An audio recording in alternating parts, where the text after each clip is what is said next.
I live in a small village where everyone knows each other. It's the kind of place where nothing goes unnoticed, and every story gets passed around, no matter how strange. But what happened with Adama, a schoolgirl, and the madman still shocks me every time I think about it. Adama was just 15 years old when she started missing school. She was bright and hardworking, always finishing her homework and helping her mother at the market. But then, one morning, she didn't show up at school for a whole week. It wasn't like her, so people started asking questions. It wasn't long before the truth came out, and it was something no one expected.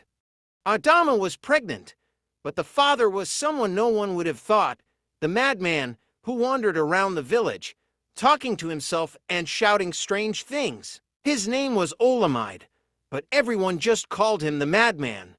He lived on the edge of the village, always muttering about spirits and dreams.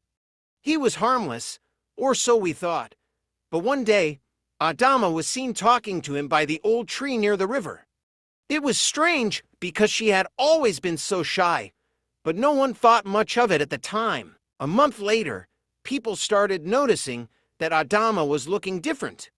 Her stomach was growing, and soon her mother found out. The shame on her mother's face was enough to tell us all that this wasn't a simple mistake.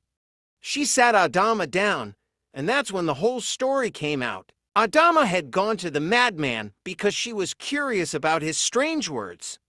Over time, he told her stories about powerful forces and how he could teach her things no one else could.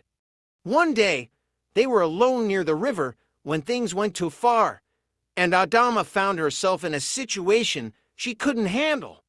She didn't understand what was happening to her body until it was too late. People in the village were angry and confused. How could this happen? Why didn't she tell anyone? But Adama was just a girl.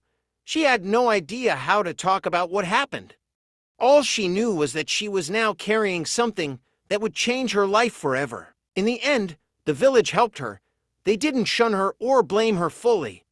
They understood that the madman was not in his right mind, and Adama was just a child who got caught in a web of confusion. The elders spoke to her, gave her advice, and made sure she had a safe place to stay. As for the madman, they say he still roams the village, talking to the spirits. But everyone now looks at him a little differently, as if knowing he too is a part of the strange and mysterious story that changed Adama's life forever. I still think about Adama often. She gave birth to a little boy, and though life hasn't been easy for her, she's doing her best to raise him with love. The village supports her, and I hope the boy grows up to know how much the community cared for him even before he was born.